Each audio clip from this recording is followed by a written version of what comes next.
Hi, good morning, everyone. Welcome to day 2 of ITW. First up is the panel discussion, Rise in the AI Corridor. Thank you to Laserline Communications for sponsoring the panel. I'd like to introduce Robert Brumley, CEO and Laserline Companies, who will be moderating this panel. Good morning, everybody. I would suggest to you, given the little bit of the noise, put your headsets on. If you've got the I want you to make sure you hear everything that we're going to talk about today. The title of this panel is Rise of the AI Corridor. It was originally developed for a presentation to be moderated by Steve Saunders, who's our vice chairman of Blazeway. Steve's also the former owner of Light Reading and is a contributor to Fierce Wireless and a few other publications. Steve has a very special interest in what he calls the world we're entering, which is man versus machine. And so in honor of Steve, and he had a conflict, so I stepped in to pick it up with him for him. In honor of Steve, I stole something from Terminator, and now we're going to talk about Rise in the AI Corridor. It fits the theme, and I believe what you're going to see next fits the subject matter. In the early 2020s, artificial intelligence expanded at unprecedented scale. Hyperscalers, carriers, software developers, and data center operators formed massive hub-and-spoke partnerships to power the new AI economy. But by 2025, the cost of that expansion began to face resistance. Communities pushed back against the growing demands for power, water, land, and infrastructure. A new model began to emerge. Not centralized megastructures, but linear, low-latency optical corridors, engineered to move data, compute, and energy with deterministic precision. These were the first AI corridors, the new arteries of the intelligence age. It started here, in the United States.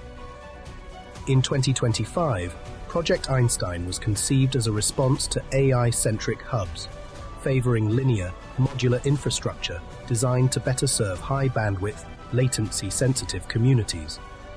The goal was not simply scale, but efficiency, resilience, and reduced impact on local power, water, and land resources.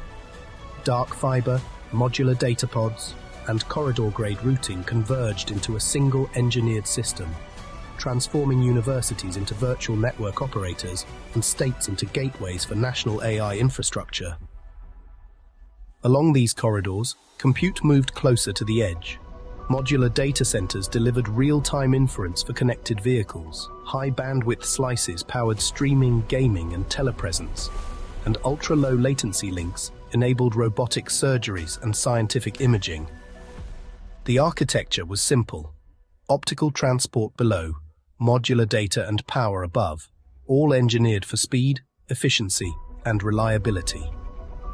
As Einstein was becoming reality, the Trump administration introduced the Genesis mission, encouraging government and industry to expand the benefits of AI and digital infrastructure across the nation through efficient, community-sensitive design. Einstein provided the architecture. Genesis encouraged scale. And from Pennsylvania and Ohio, the corridors expanded across research campuses, across industrial parks, across ports, rural hubs, and energy grids. A national lattice of AI-ready pathways emerged, a deterministic fabric connecting science, industry, and public safety. Then the corridors crossed borders. Physical boundaries became increasingly irrelevant as AI corridors evolved into multi-domain ecosystems, integrating terrestrial fiber, sub-sea networks, and optical satellite relays into a single real-time architecture. Data could originate deep within the interior of Africa and reach Atlanta without ever touching a traditional submarine route. And when cables were cut, congested, or compromised, traffic could shift in milliseconds across alternate optical pathways, including Layer 2 satellite networks. Each domain operated continuously with the others, a synchronized global fabric for compute, power, and data, a new form of digital diplomacy.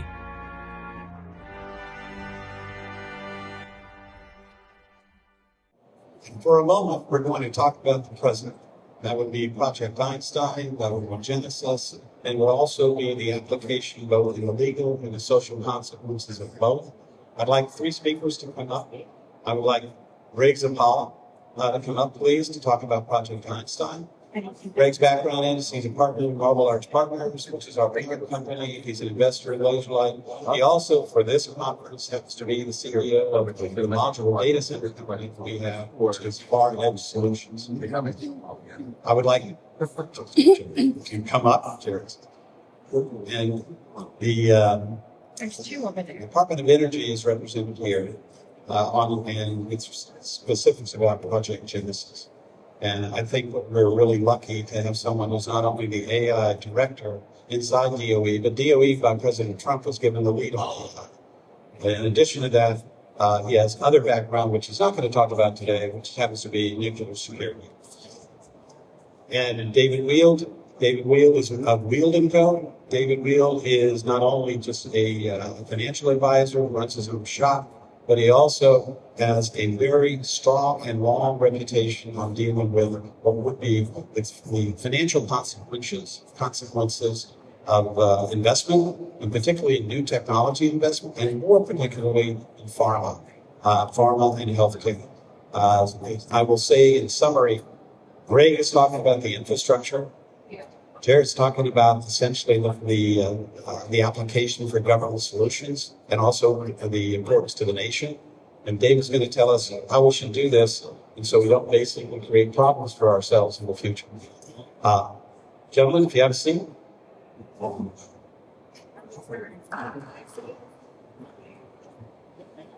Greg, what is Project Einstein? Project Einstein is a sandbox that we developed at LaserLight concerning events that occurred last year, actually, which jettisoned us into the development of Einstein. It started with late quarter, third quarter, fourth quarter of 2025, where the president showed up at Pittsburgh with all the major universities in Pennsylvania, along with the governor, and all the hyperscalers to talk about AI, how the United States needs to be #1 in AI, and it was going to be ground zero for the development. Pennsylvania has a lot of assets to lend to that, which include nuclear power. And they announced at that conference that they were actually going to restart one of the generators at the 3 Mile Island. So we, within conversations in our own company, LaserLight Multi-Domain, our mission is to move data. Those data centers that are being planned for Pennsylvania are going to generate a heck of a lot of data, which we'd like to help move efficiently with low latency throughout the world. So the whole concept was started as a global gateway that gives us the opportunity to take data that would be generated on the ground and move that data through the system to the satellite network that we're going to deploy on a multi-domain basis, all optic, and get it wherever it needs to get around the globe.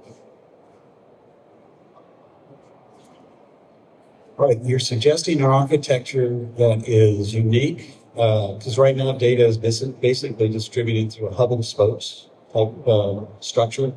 How is this different? Is it one that's moving it just repeating what the hub and spokes looks like, or is it something else? Well, the architecture really goes back to really simple science, which is the fastest route is the straightest line. And so what we were looking at in Pennsylvania was a straight line across the state. Was there fiber available, dark fiber, that we could use to create a system that would be always on and collaborate with very high data consumers and producers to move that data throughout that system. So to recap, it's been referred to in your materials as a linear system, which is a straight line, which is not a hub and spokes. So really the service is being performed along the straight line, and compute points, infrastructure along the way. So it all sort of stays inside the core if you will. That's correct.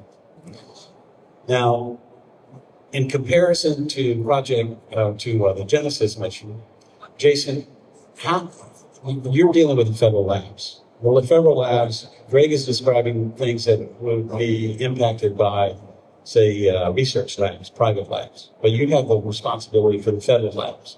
Federal labs have their own highly secure networks, but they also interact with the private sector in basically public networks. And there's the academic network, which is Internet 2. How does all that kind of bunch up into what would be Genesis and what you're trying to do with Genesis, and how compatible is that with an AI core as another tool in the toolkit? Thanks, Bob. Appreciate the question. So the Genesis mission was launched by the White House with an executive order earlier this year. What that executive order did was ask the Department of Energy to take the lead on interagency, government-wide efforts to implement AI across the scientific enterprise. In terms of our piece of this at DOE, again, you said the National Laboratory System is our preeminent structure within DOE. They have a lot of the expertise for high-performance computing, supercomputing. I know you said I shouldn't talk about the secret sauce of nuclear security, but I will mention it briefly. Okay, we can trust everybody. Everybody's read it.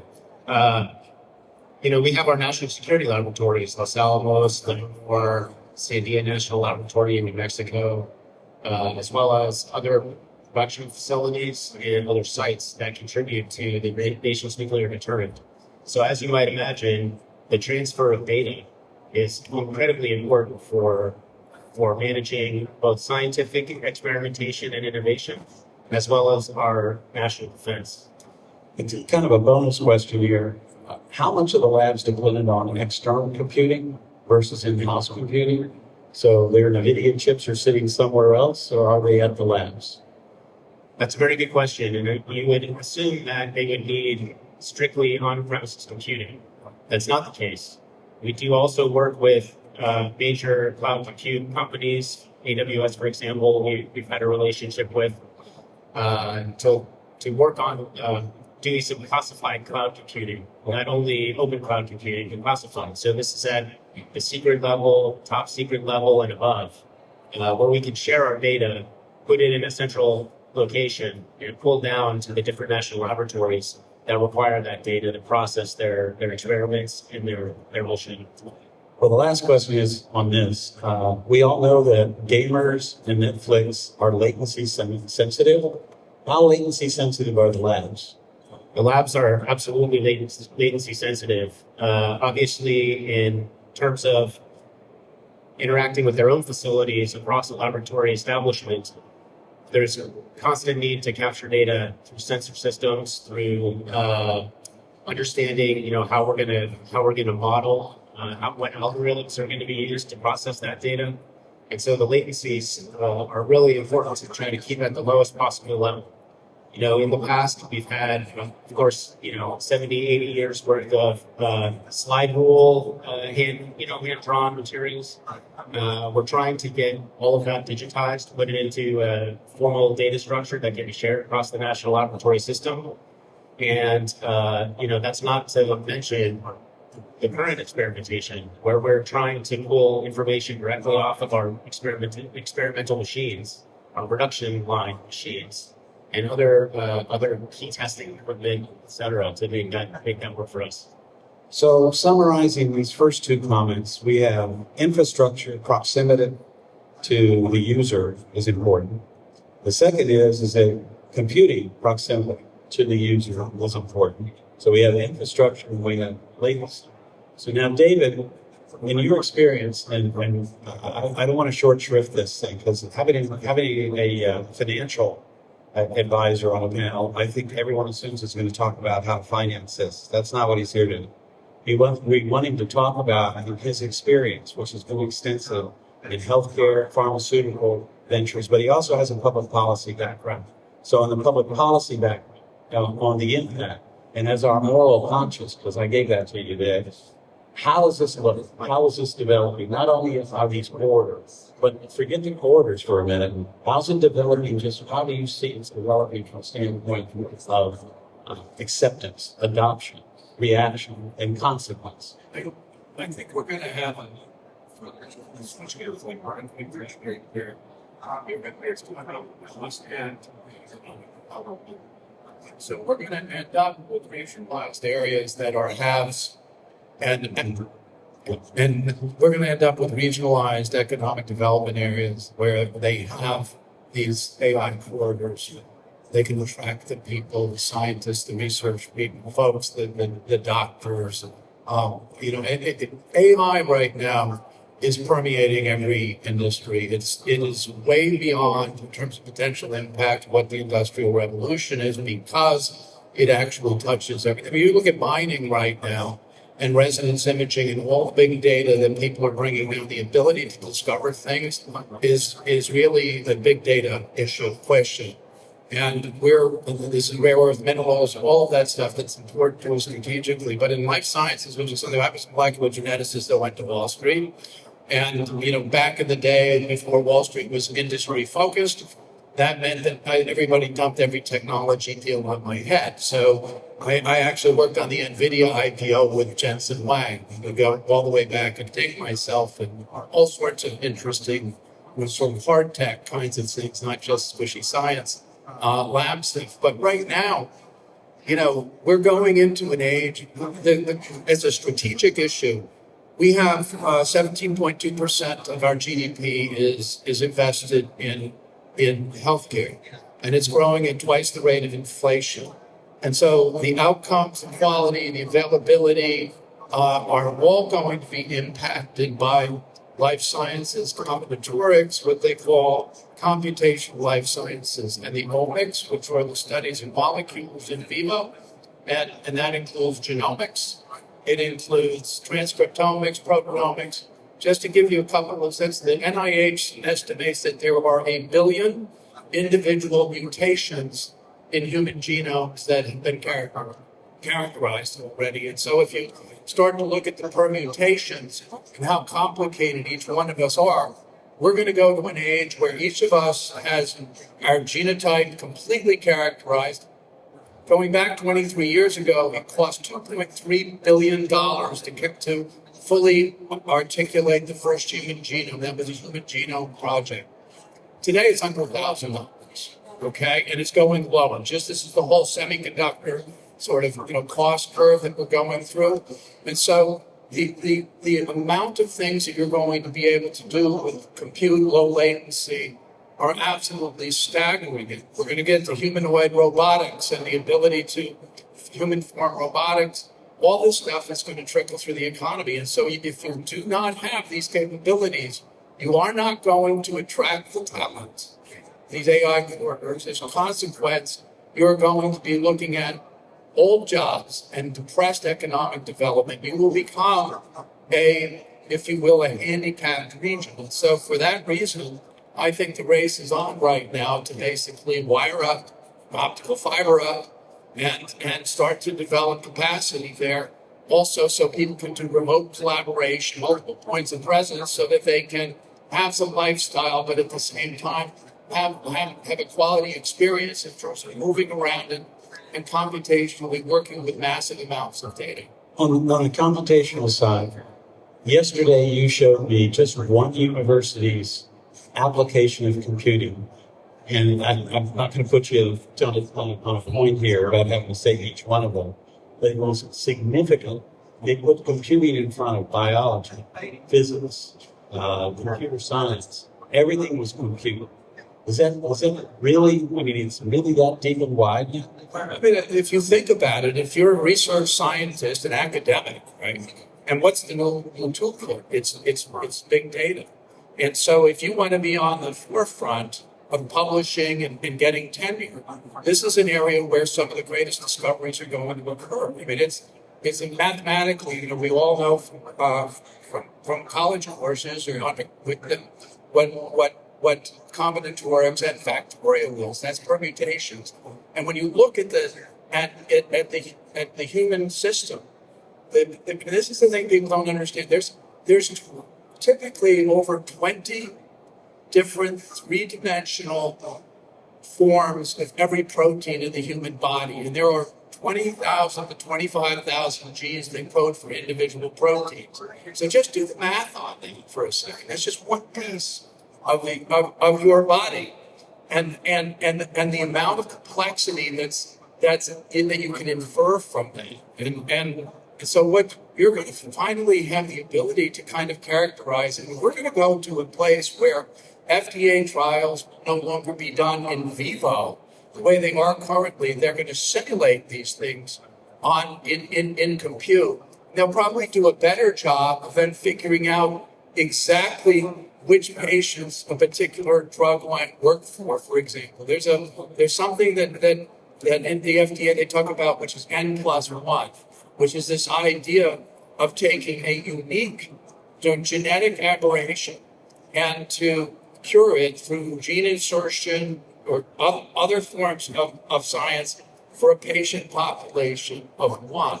This is something that we never dreamed of. Then transitioning back to our government families, this seriously has to impact NIH, National Science Foundation, all what would be the institutions of science and development we have that feed into the departments and agencies. So, Jason, do you see a rising role of NSF, for example, that would want to get involved in sandboxes that are testing all these different things, not only on his applications, really the NIH application, but on the NSF application, improved data infrastructure, better chips, more chips available locally that maybe the government through universities will subsidize, things like that. Can we see that start to take effect? Absolutely. We see that already. A lot of the agencies that we've been dealing with, including the Department of War, NASA, NSF, CDC, these organizations are already incorporating AI infrastructure and data calculation into their budgets going forward. In terms of, for example, an NNSA, where I work, we have weapons activities for the nuclear warheads, for the nuclear deterrent. We have nuclear non-proliferation, so working with our partners and allies to avoid the proliferation across both nation states and non-nation state actors, as well as counter-proliferation and counterterrorism. So how we've been focused on that is, the need to crunch numbers to attribute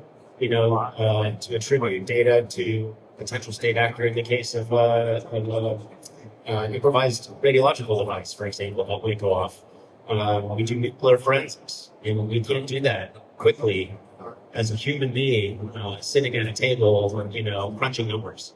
These are the kinds of things, that we're very concerned with in terms of being able to do these things and do them quickly and do that with a low degree of error. All right, so now bringing it back home to the AI corridor and the specifics. You look at what Greg has described as you need fiber. There's a relationship between fiber and the endpoint, the user community, relative to being linear, so time to distance, therefore latency. There's also this convergence that we're seeing is a kind of a cool thing. This is a Steve Saunders type phrase. There's a convergence of power and light being data. That convergence of power and light changes the one thing that we all really don't take into consideration, that this conference talks about all the time, infrastructure. These are really great ideas, but who's building the plumbing? How's it going to work? What's the length of the linear line? And more importantly, where are the providers? Do they exist today, or is this sort of out in space somewhere? Greg, just describe the vendors that you basically took, without don't violate an NDA, but just talk about essentially how the receptivity has been on the vendor side and wrap up with the mobile. That's your product. That happens to be the gateway for the whole thing. It's the brain that holds it all together. Sure. So from the vendor side, or the potential customer, it could be any collection of very high data moving companies.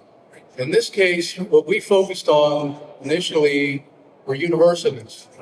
The universities move a lot of data. They have hospital systems that move a lot of data. Latency kills AI. So you had to figure out a way to make a collaborative effort between universities. And Pennsylvania was a great announcement by the government because Pennsylvania has over 500 colleges and universities in itself as a state. And so we have a group of universities that we are actively working with on this project to bring it to life, to collaborate and give them the opportunity to run a super fast, low latency system to deliver their data. The neat part about it is, if you think about a data center, it's a massive structure with all kinds of information flowing in and calculations made, and all kinds of information flowing out. But it's in one point. And so what we're doing is we're disaggregating the data center into our own system so that the compute is being run by all of the data centers within the AI corridor versus one data center where information has to flow in, information has to flow out. You have to pick the time you're using it. You have to pay for that. That's not what we want. We want a continuous flow of information. With the optic fiber system and light slicing, you literally can take an institution and multiple departments within that institution, and they can use it 24/7 and not worry about, do I have enough time to do what we're working on? It's almost like leaving a port open.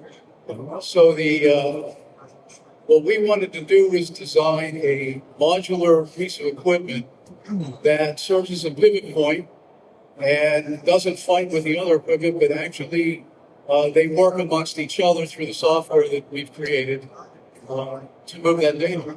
So, is it fair to call your first Project Einstein the sandbox, where it's not the infrastructure, but what's going on inside it are going to be new, unique. For example, migrating away from a compute hub to give the capability in the university itself the ability to compute on its own. They don't have to rent time or rent space. They can actually have NVIDIA chips of their own. And they run full departments, multiple multiple grad students, and they do it in 1 or 2 or 3 milliseconds within each other.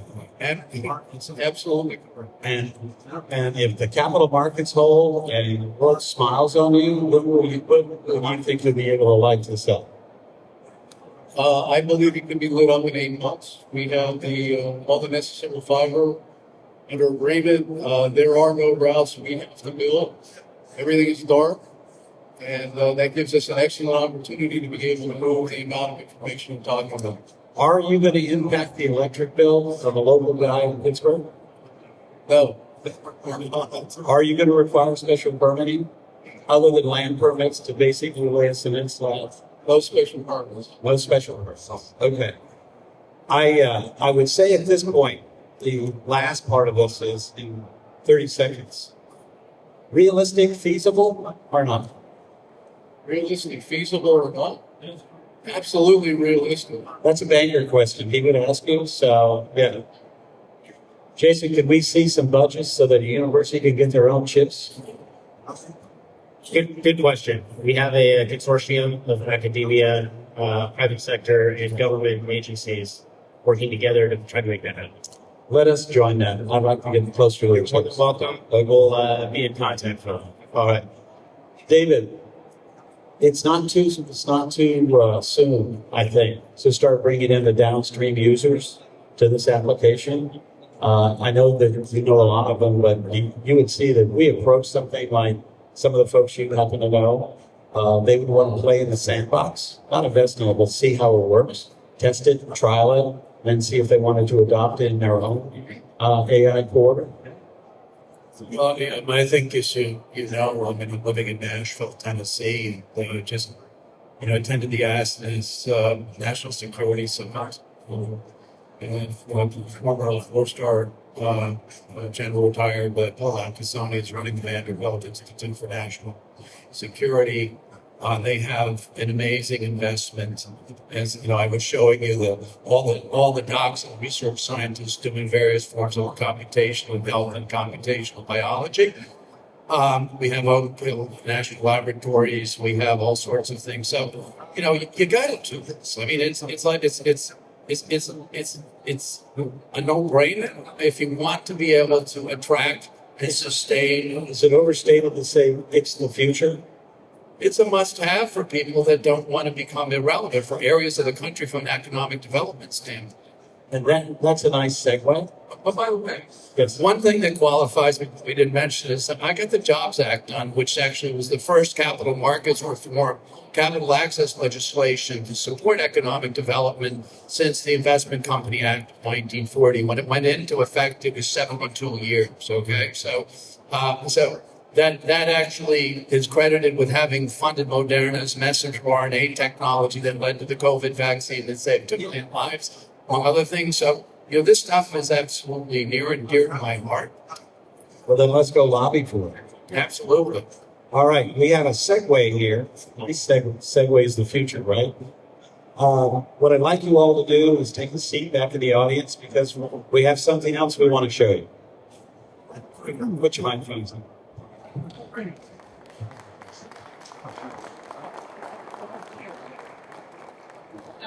Look, this conference is basically about the future. The future is the second quarter. It's who made their numbers, who didn't make their numbers. Third quarter, same story. That's the future of telecom. But every once in a while, we can be reminded of why we got into this business and what its potential is. And quite candidly, when kids again, really being kids again and be inspired by it. The AI corridor is infrastructure. The AI corridor is data. The AI corridor is customer-driven sensitivities. It is not limited between in Pennsylvania or in the United States or in Asia or Europe. It's not limited. In fact, it is unlimited. And then came the realization. The AI corridor could extend upward. Halo optical gateways connected Earth to the Moon through continuous optical pathways operating across terrestrial, orbital, and deep space domains. At Earth-Moon L1, Comstar-1 became the Lunar Network access point, not unlike Miami's NAP role for the Americas, but now connecting Earth to the Moon. Linear, modular, low latency, deterministic. The architecture that reshaped Earth could now reshape space. The first extension reached the Earth-Moon Lagrange point. Comstar-1 became the anchor, always on, always available, always in view. The same corridor logic used on Earth now spanned 400,000 kilometers. A continuous optical pathway from ground to orbit to L1. Before hardware touched the lunar surface, the digital corridor came first. Just as humanity once surveyed Earth's undeveloped frontiers before building across them, the Moon first had to be mapped, modeled, and understood. Lewis and Clark came before the Oregon Trail. The same would be true for lunar expansion. Luniverse emerged as an AI-powered digital corridor, a partnership between commercial and government organizations dedicated to building the digital infrastructure between Earth and the Moon.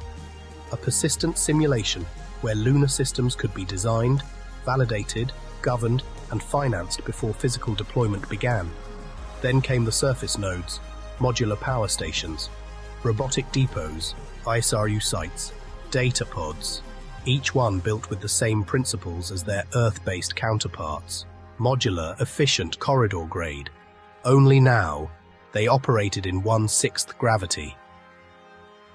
And so the corridor stretched, from American fiber, to global optical routes, to orbital relays, to the lunar surface. One architecture, one continuous line of intelligence, extended from Earth to the Moon.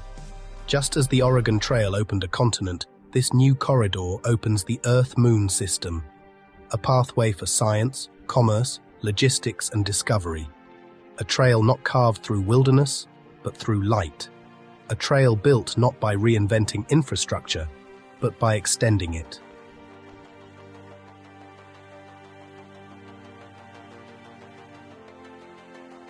And yet, every journey outward leads back to where it began, back to the planet that built the first corridor, back to the fiber, the power, the people, the ingenuity that made extension possible.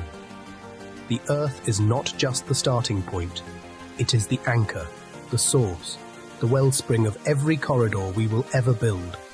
In the end, the greatest frontier begins here, on this world.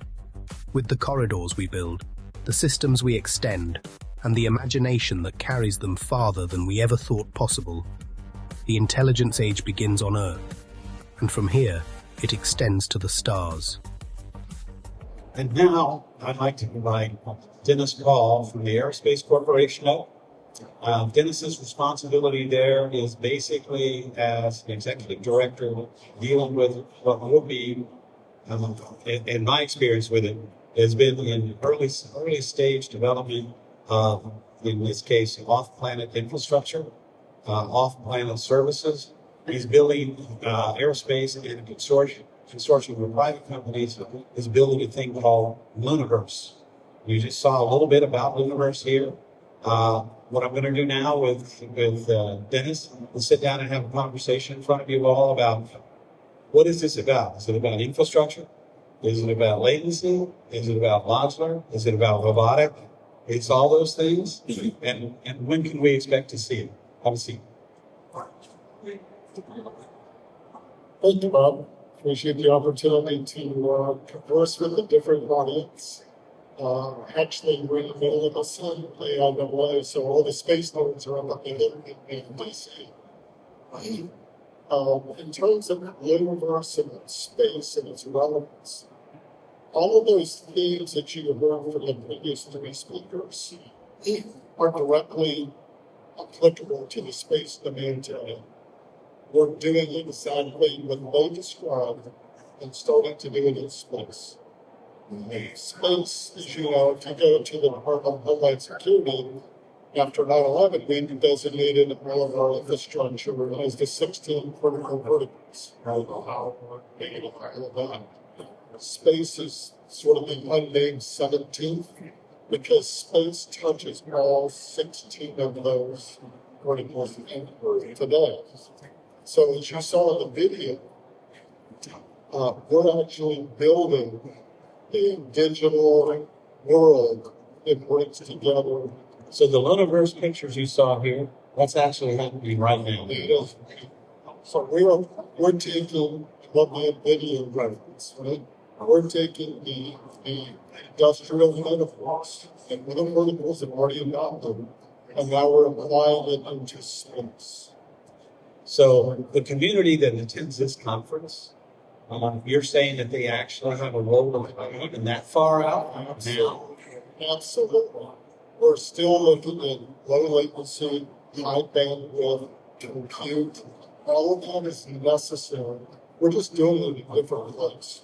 Al, you and I have known each other a long time, and I want to make sure that my telecom friends, you're not at a space conference. So my telecom friends have a feel for this. At a space conference, this would be shown, and everybody would have in their head a price tag. Time and money. How much time and who's spending the money. In this case, in this audience, remember, it's first one, next quarter, next oil. How do I get involved in it? And on the time and money side, do they go to NASA? Is this a NASA thing, or is it broader than that? So the way we're approaching it today is it's an open environment, right? So this is, think of the rise of the internet came from Brumley. So what you're doing with Project Einstein, Project Genesis is really the rise. Bringing back ARPANET. It's the rise of the 3D spatial internet, right? And we need it, and AI is going to be, it's going to permeate it. It has to. So we're trying to build this with academia in an open environment. We're very sensitive to the cost. So we're trying to not have a paywall. We're standing up the MVP this summer. And so it's really going to be your cost of compute, right? We bring in digital data. We've got the sandbox. We've got a representation of the moon. L1, L2. But it's really starting with you. So a terrestrial network that does compute, for example, can interconnect with you guys and run sim modeling. Absolutely. And then what you're really doing is you're not creating a brand new thing, a new widget to take to space. You're basically space qualifying existing technology in a new application and showing its limits as well as its possibilities. Absolutely. So from an infrastructure and process standpoint, yes, we're just repurposing when you're already developing and using. Now, when we look at it, space is hard. It's not unique. It's hard. We're looking at it from the perspective of it's going to take a community to build the economy in space. So how do we build a data-driven decision support process? It's not about where we end up. It's about the process to get there. There is no simple answer. It's about let's discover the best routes as we go. AIAA put out a paper a couple of years ago, and they created space development and expansion into epochs, multi-year epochs. And the epoch we're in now is called the epoch of land use. Everything's oriented about going back to the moon, so it's a land epoch. Right after the land epoch is the theme of our rise of AI corridors, is rise of the machines. That's where robotics kicks in. There's no, other than going up there and planting a flag and going back, we have to have a permanent presence on the moon, but it doesn't have to be a manned presence, right? So I grew up in shuttle operations, space station programming, right? I grew up in manned spaceflight with NASA. I'm here to tell you, in the early stages of the space economy going out to the moon, us bags of water, we break the business model. The overhead of keeping the human alive breaks the business model.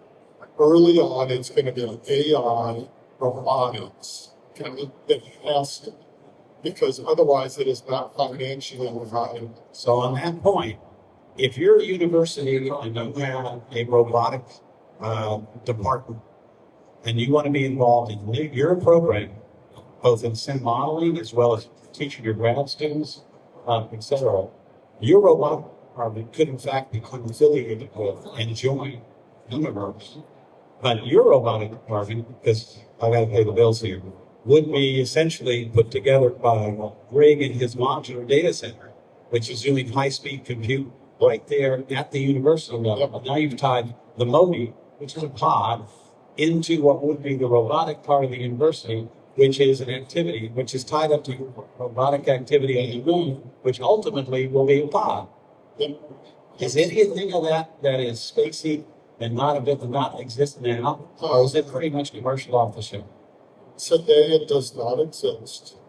The government is doing a lot of the foundational work to create the protocols and standards.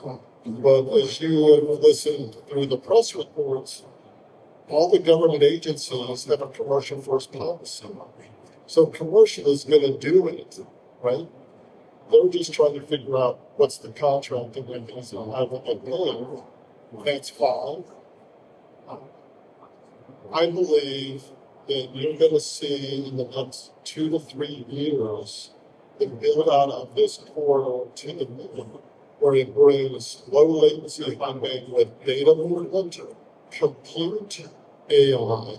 For us in manned spaceflight, where we have grown up with the right stuff, and the fighter pilots and everything on the stick,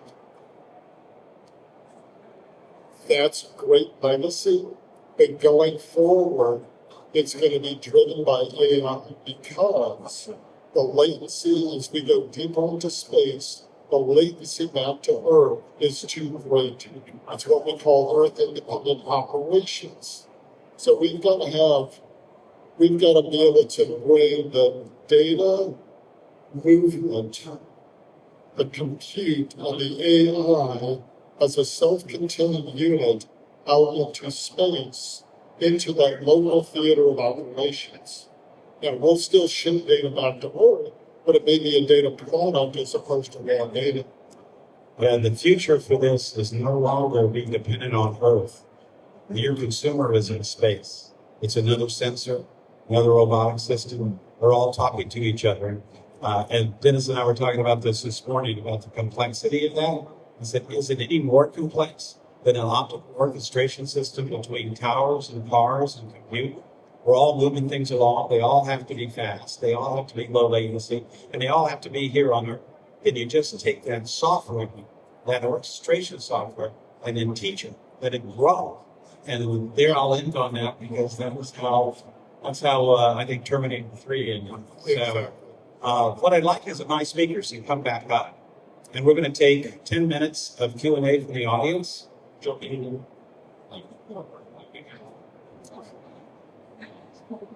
Anything space related you want to ask? Anything that you want to ask on the other topics on Einstein, the government program, or on David's program about responsibility?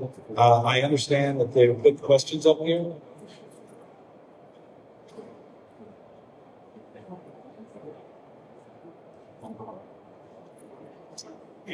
Anybody have questions out there? She's got a microphone. Over shower.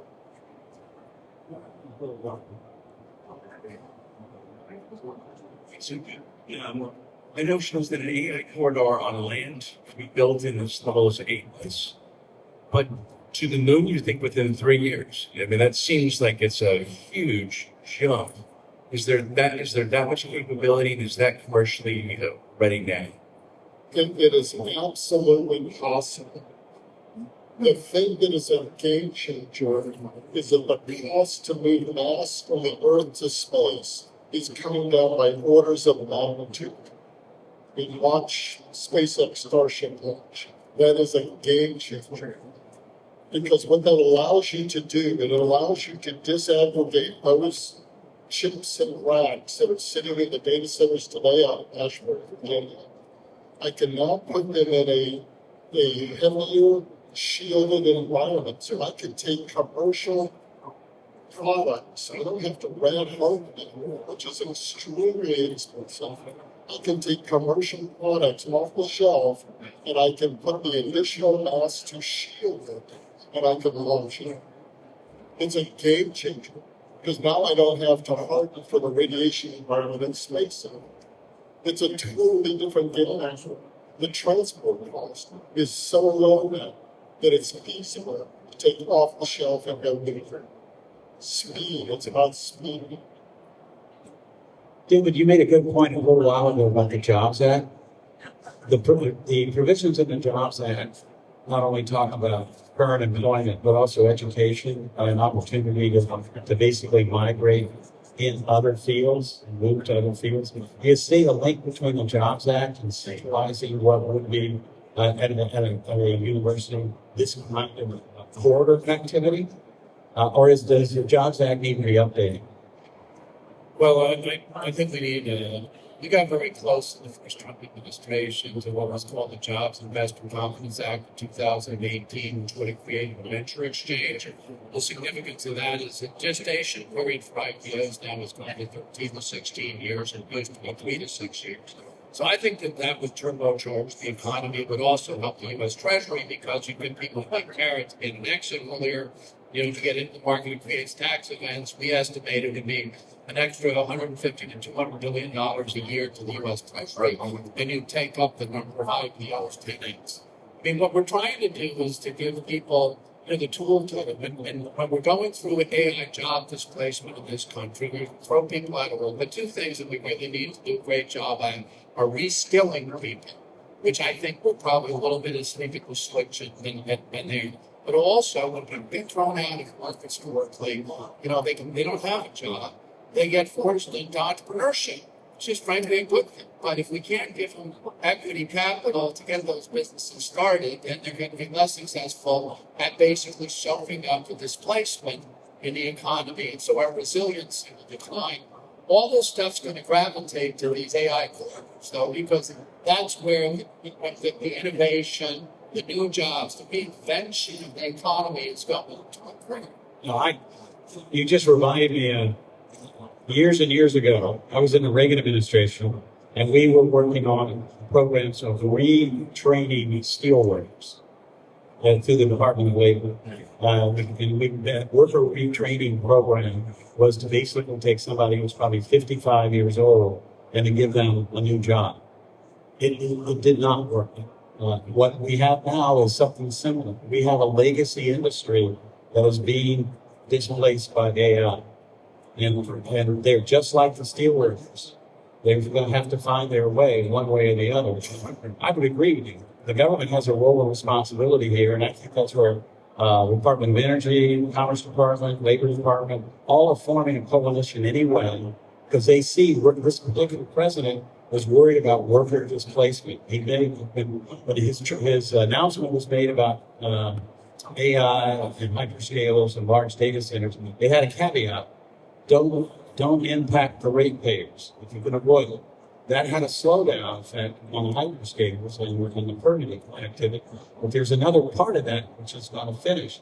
We need to pick up these 10,000 jobs that are being lost in Meta, the 50,000 jobs out of Amazon, the 25,000 jobs that are basically coming out of the world. We need to bring all those people and give them a place to go. And that's more local. That's a local thing. That's not a national. Our human capital is absolutely critical to have deployed and engaged. Right? And so our productivity as an economy will be completely dependent on our ability, again, Claire's point, to be engaged. We're very short-sighted in this country, right? Because if you look at our unemployment statistics, I call them the participation trophies for economists and politicians. Because I'll just give you an example. If we incarcerated everybody, our unemployment rate would be zero. If we took everybody into elder care and child care and they came out of the economy, our unemployment rate would be zero. And yet the economy would collapse. So really what we need to focus on is getting people engaged for longer periods. And if you want to take the pressure off of Medicare and Social Security, you got to get guys who are older to work longer, and you have to create an incentive-based free market system to do that. So how we actually do the reabsorption of people and the reskilling and the replacement is actually ultimately going to be one of the most important critical success factors for competing against China. By the way, one of the wonderful things about the diversity in this country is that it's really our secret sauce. Ronald Reagan said this, which was anybody can be an American, but none of us are going to be Chinese, for example. And paraphrasing what he said. And so we should be able to take that and turn it into a competitive weapon for this country, recruit the best and the brightest. We have to do a much better job of kind of getting people ultimately integrated into the economy so that they can be productive. Bob, on a smaller level, government being perhaps historically not so great at workforce innovation, I do want to say that at NNSA, we have a complete AI strategy running the books, which is creating an AI-ready workforce. So, it's not just about private sector, but it's also about the public sector. I mean, the folks that are creating the rules, regulations, guardrails around AI and big data, well, these are the kind of folks that also need to be clued in to what AI can do for the country. You remind me of I had a meeting with someone at NASA a couple of years ago, and we were explaining to her how in deploying a system at L1, we could actually do localized under 400 millisecond computing from L1 to the lunar surface. Big breakthrough. Her comment came back and said, what you're trying to do is almost impossible. How so? Well, we've been trying to do this for 35 years at NASA, and we haven't done it. I mean, you failed at it? No, we decided it wasn't practical. All right, so we've decided to do it. And she said, do you understand? We have a service book that's this thick on how that will be done. And we had staff work on it for years. And so when we do this sort of thing, they use this book. We went, okay, what's your point? So, well, who's going to do it for you? We're going to hire your people. And she went, what? I said, why not just hire them, give them stock options, let them work for us? They would bring the book too. Well, to your point, we also want to use AI to do some of that. Right. So, we have... I should have said virtual work. Well, we have critical safety engineers, right? They spend all of their time looking at either on the nuclear power side or on the nuclear defense side. And they're hand jamming numbers and they're filling out checklists. These are things that can be done by AI tools. And we need to train those folks up to make sure that they can use those AI tools. We're not eliminating the human element of it, but what we are doing is supercharging their capabilities. Okay. One last question. And we'll get to I have a little bit of a future-looking question for Ben. So, 5 years from now, what would you guys say is the turning point of what accelerated the rise of the AI? So, when you look back, it's probably what common denominator led back to the acceleration of this concept that you guys have been about. Would you guys say that? Yes, what accelerated the rise of the AI corridor? What is the inflection point? I think for government, for the Department of Energy, and we're seeing this also with our partners in the it's just the factor of huge data sets. The human element cannot calculate what needs to be calculated in a reasonable amount of time to make a decision on major defense, scientific experimentation. We mentioned bio defense, that kind of thing. We just can't do it. We need pipeline the AI corridor to help us build those sandboxes where we can do experimentation, where we can crunch the numbers, where we can actually make something happen at our national laboratories or in the private sector. And I think that's really, for us, it's one of the major turning points is the fact that we're generating and establishing so much data. We just can't do it alone. Yes, sir. Do you have a question?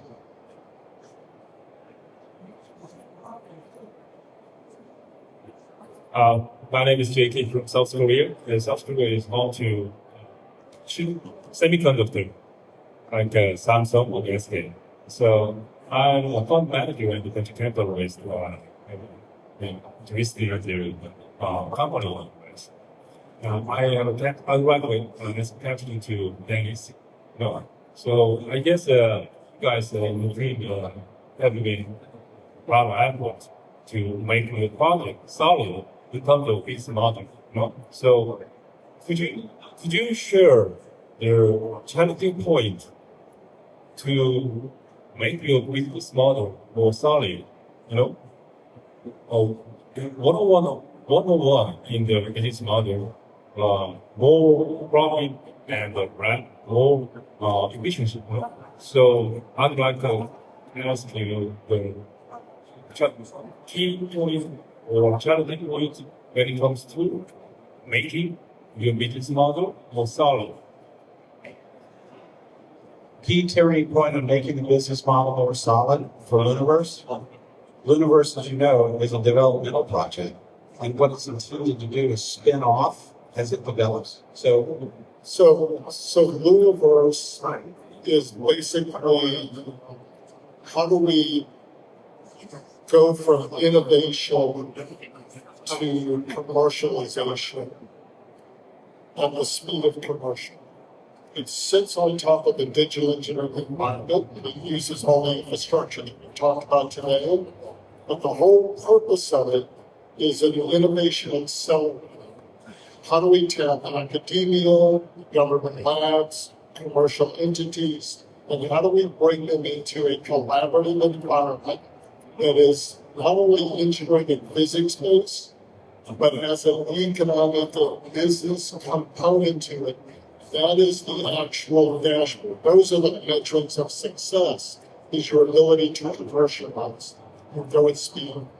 My last comment here on this one is this. We have, first of all, government did this, so it's government budgets. That's your business model. Now we're in transition to public-private partnerships. That means private capital has to match up with government budgets. Third, which I think Isaac said, who's the next administrator, was emphasizing, as of yesterday, the government now needs to become a customer of revenue so that the private sector and the financial interests will in fact invest. When you get to that stage, your business plan is secure. That's not yet, but it's coming. Gentlemen, I want to thank you very much. gone time. And thank you very much to the audience for your attention. Good job.